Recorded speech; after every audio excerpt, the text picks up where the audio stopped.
আমাদের সাংবাদিকতাকে আমরা আয়নার সামনে আনতে চাচ্ছি যে আমরা কি করেছিলাম। বয়ানগুলো তৈরি করার মূল কারণ কি? মূল কারণ হচ্ছে ডিক্টেটরশিপের হাতকে বলিষ্ঠ করা, আপনার আমার অধিকারকে খরণ করে নেওয়া। আপনাকেই বলা আপনাকে মারবে, আপনাকে মেরেই আবার জনগণকে বলবে যে না আপনার মারাটা তার যৌক্তিক ছিল, আপনার অধিকারটা সে খরণ করে নিবে। তখন কিন্তু কিছু সাংবাদিক আবার এই বয়ানটা করবে যে না ওর অধিকার হরণ করাটা সঠিক ছিল।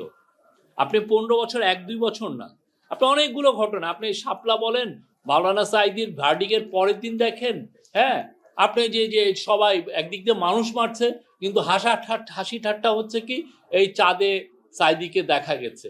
আপনার পুরো অ্যাটেনশন ওইদিকে নিয়ে এইদিকে যে 160 জনের মতো লোককে রাইফেলের গুলি করে মারা হয়েছে, ভয়াবহ একটা হত্যাকাণ্ড ছিল। আপনি দেখেন কিভাবে এটাকে নর্মালাইজ করছে, মানে এই লোকগুলোকে মারাটা দরকার যৌক্তিক ছিল। তারপরে আপনি ওই যে খালেদা জিয়ার যে একজন লিডার অব দ্য অপোজিশন, তার বাসার সামনে আপনি ইয়ে দিয়ে দিচ্ছেন, কি জন্য বালির ট্রাক দিয়ে দিচ্ছেন, এবং কিছু সাংস্কৃতিক কর্মী ওইখানে আবার যাচ্ছেনও এটাকে ইয়ে করার জন্য। এবং ওইটারে আপনার ওই সময় ফেসবুক গুলো দেখেন, যারা যারা এটা বলছেন, এটা কি ভয়াবহ একটা সময়। এই সময়টাকে আমরা খুবই মেটিকুলাসলি আমরা এইটাকে রিসার্চের মাধ্যমে রাখবো। কার কি করেছেন, কে কিভাবে বয়ান তৈরি করছেন, কেউ যেন এটা বয়ান তৈরি করবেন আর আপনাকে আপনার সম্পর্কে লেখা হবে না এটা ভাইবেন না। প্রত্যেকটা জিনিস ওয়েল ডকুমেন্টেড থাকবে। আমাদের আগের জেনারেশন আমরা এটা ফেল করেছি। আমরা 74-এর ফ্যামিনকে নিয়ে লিখতে আমরা ফেল করেছি। আমরা রক্ষী বাহিনীর যে অত্যাচার সেটা নিয়ে আমরা ফেল করেছি। আমাদের এর আগে প্রচুর সমস্যা হয়েছে, প্রচুর আমাদের ফেলুর ছিল আমাদের যে রাষ্ট্র হিসাবে। প্রত্যেকটা জায়গায় আমরা এই ডকুমেন্টেশনে ফেল করেছি। আমরা এইবার জন্য ফেল না করি। কেন আমরা ফেল করব, মানে কেন আমাদের ফেল করতে, আমরা যাতে ফেল না করি এটার মূল কারণ হচ্ছে আমরা চাই আমাদের ফিউচার জেনারেশন যাতে আমরা যেটা ফেস করেছি সেটা যেন ওরা ফেস না করে। বাংলাদেশে যাতে এই রকমের স্বৈরতান্ত্রিক একটা স্বৈরতন্ত্রকে লেজিটিমাইজ করার যে বয়ান সেটা যেন আর জীবনে তৈরি না হয়। অনেক অনেক ভয়েসকে আমরা দেখেছি শোনা যায় নাই, অনেক অনেক পত্রিকায় আমরা দেখেছি না এই লোকের এই গ্রুপের লোক কাউকে নেওয়া যাবে না। ভিতরে ভিতরে আবার যে একজন যদি নেওয়া হয়েছে, ভাই উনি কিন্তু মাদ্রাসার ছেলে, ওকে নেওয়াটা ঠিক হয় নাই। ভাই উনি কিন্তু পূর্বজন্মে উনি শিবির করতেন, ওকে আপনি নিলেন কেন? উনার মেধা কতটুক, উনি কি জার্নালিজম করেন, উনার লেখার পাওয়ার কতটুক, সেটা মুখ্য বিষয় না। মুখ্য বিষয় হচ্ছে উনি ওই কাজ করেছেন, উনার প্রাইভেট লাইফে কি পলিটিক্যাল পার্টি করেছেন, ছাত্র জীবনে কি করেছেন, সেটা তখন মুখ্য হয়েছে। এবং এটার জন্য একটা পুরো গোষ্ঠী ছিল আপনাকে হাউন্ডিং করে, এই ওকে পচাও, অনলাইনে বলো। এটা আমি কত বছর ফেস করেছি আমার মনে নেই, আমার সেই 2009-10 থেকে আমি এটা ফেস করছি। অনেকে এখানে অনেক আছেন এটা ফেস করছেন।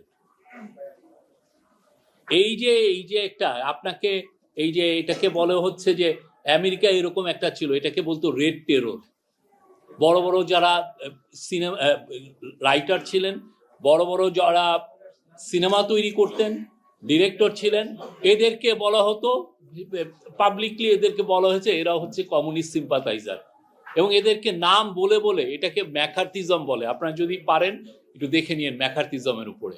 ম্যাকার্থিজম এই লোকগুলোর বয়ান, এই যে এই লোকগুলো যেহেতু কমিউনিস্ট, এর কোনো কথা একে সামনে আনা যাবে না, এর কোনো পাবলিক ফোরাম দেওয়া যাবে না, এর কোনো সিনেমা কোথাও কে সম্প্রচার করতে পারবে না। আপনি তাকে একটা সোশ্যালি আইসোলেট করে ফেলবেন, তার কোনো ভয়েস, তার এজেন্সি সব আপনি কেড়ে নেবেন। ঠিক 15টা বছর এই কাজগুলো হয়েছে।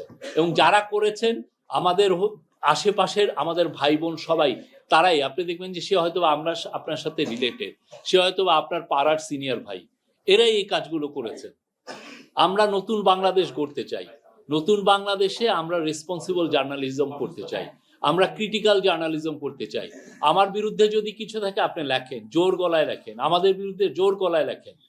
আমরা এমন একটা জার্নালিজম করতে চাই যে জার্নালিজম শেখ হাসিনার 15 বছরের জার্নালিজমের থেকে অনেক অনেক দূরে।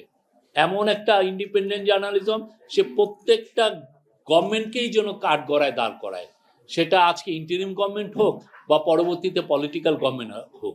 এমন একটা জার্নালিজম আসুক যেখানে কোনো জার্নালিস্ট যেন ইন্টিমিডিয়েটেড ফিল না করেন, যে না আমি ভাই ভয় আমি লিখতে পারছি না, আমাকে অনলাইনে আমাকে হ্যারেস করা হচ্ছে, বা আমার এই ধরনের কোনো পরিবেশ না থাকুক।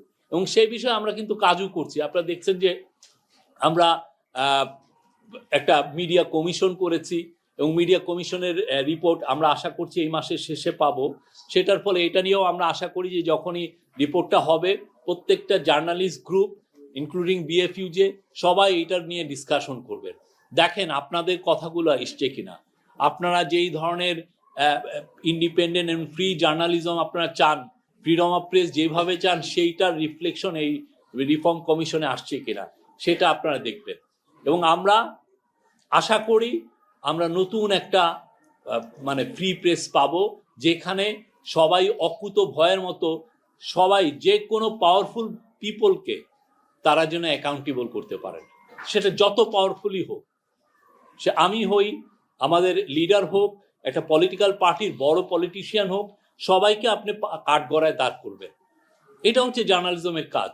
এবং আমরা আবারও বলছি, আমরা 1 থেকে 36-এ যেটা হয়েছে আমরা প্রত্যেকটা ডকুমেন্টেশন করতে চাই।